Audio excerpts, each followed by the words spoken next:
Good. Good. Stay in your rhythm, champ. Stay in your rhythm. Your rhythm, your time, your fight. Let's go. He's trying hard. Good job.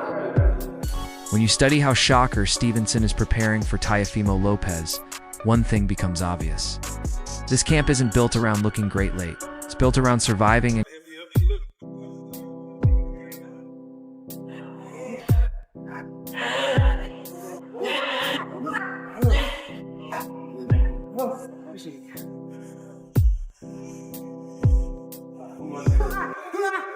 controlling the chaos early, before comfort even becomes an option. Teofimo. Is that his most dangerous in the first half of fights? Because of that.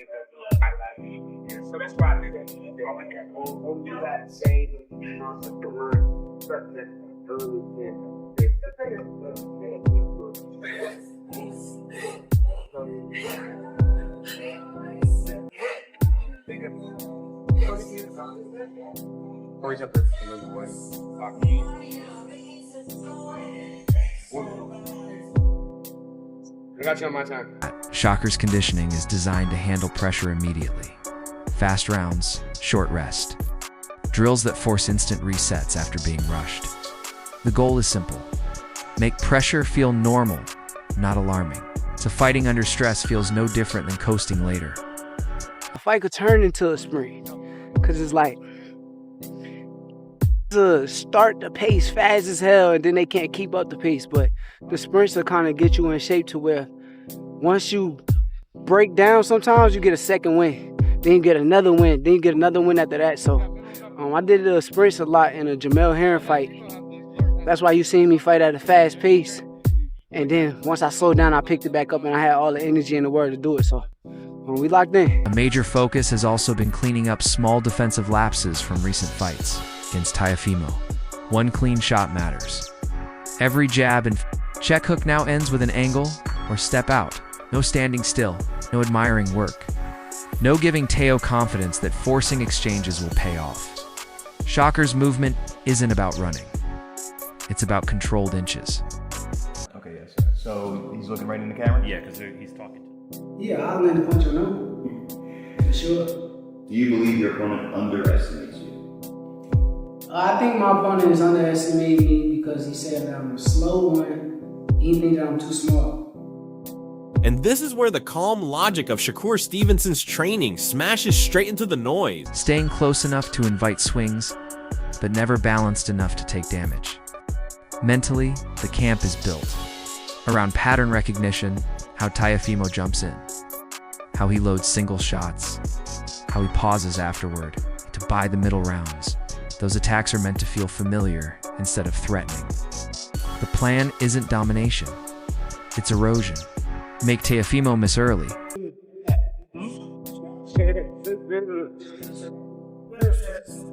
The plan isn't to knock Teofimo out or overpower him, but to make him miss early. Touch him back every time. Touch him back, and slowly drain belief until the explosions fade.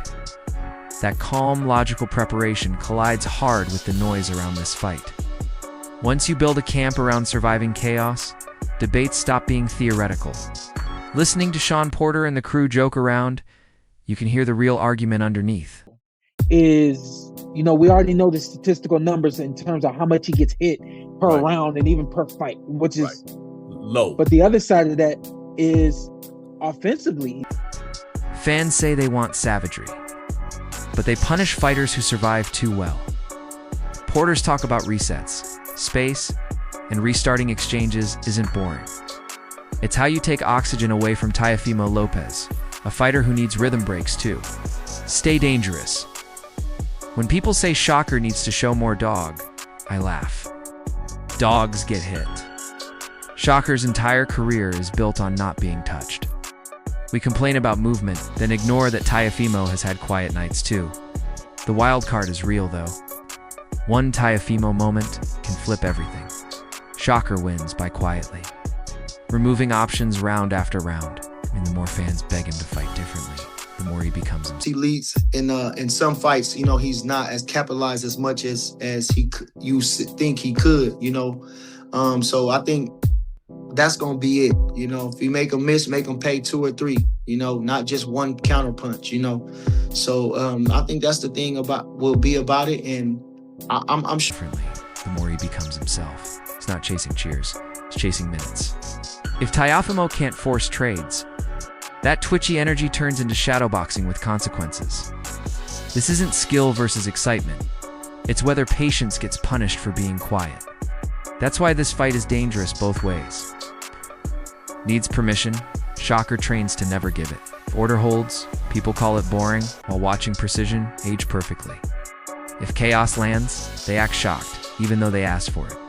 Either way, someone's truth breaks. That's what keeps me locked in, eyes open, bias checked.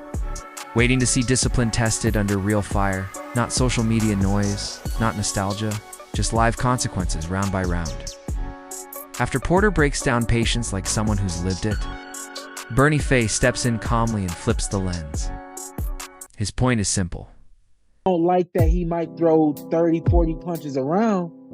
He's usually on point when he throws. He don't miss. He finds his moments and then he turns it on. The difference is when he turns it on is he's delivered that power to a point where we actually sit back and all right, round after round, like, all right, he's losing these. Shakur isn't just hard to hit. He lives in that cursed range where you feel brave, but look foolish. That's the Mayweather effect, not flash. Just frustration, stacking quietly.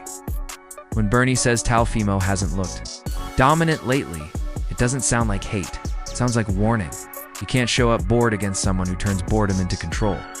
He talks about Teo getting touched, losing sharpness, and how that matters against a fighter who doesn't rush greatness. He invoices it. Bernie frames this as Shakur's fight to define himself, not Teofimo's, and that pressure is heavier than it sounds. You're not just fighting the man across from you. You're fighting expectations, promotion, superstardom, and patience. Bernie reminds us Teofimo had the lane after Lomachenko and let it drift. Boxing doesn't wait. Insane, you know, he's good. He knows how to win fights. He doesn't risk as much, and I think he should because he's really good at it. But he just sometimes makes fights so boring. The only one that I like is the one that he fought. And look, spectacular. Yeah, inside. He stayed inside. He showed. I was like, what the fuck? You know? And then comes the uncomfortable question. If you can't hit Shakur clean, how? Do you hurt him? Suddenly, power talk sounds theoretical. Comparing Shakur's style to Mayweather isn't praise. It's diagnosis. It's all night and confidence leaks. This fight decides whether control finally gets rewarded or chaos steals the spotlight again. If Shakur beats Teofimo Lopez, he becomes lineal champion in 2 weight classes. It's not small. Teo has done it. If Shakur matches it by beating him, that puts him in rare company. At that point, you're talking about the best boxer. Period. After Bernie frames Shakur as a frustration machine, Jose Benavidez Sr. steps in. Position, you know, and if he is able to win against Teofimo Lopez, he will be a lineal champion in 2 weights. And okay, Teo, he's done that.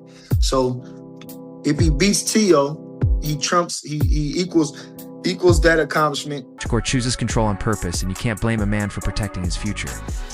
Then Jose talks about Teofimo. He calls him a showman, not as an insult, but because Teo does things you can't teach. His talent has always been loud. But Jose also adds the warning. Boxing punishes distraction. Teofimo has been through things. Focused Teo is dangerous. Unfocused Teo is a question mark. He calls it 50-50 because this fight isn't about skill on paper. It's about who shows up whole. Discipline versus temptation. And boxing usually tells you who wins that argument. Now it's on you. Drop your thoughts in the comments. Really debate it. And don't forget to like, share, and subscribe to Bloodline Boxing.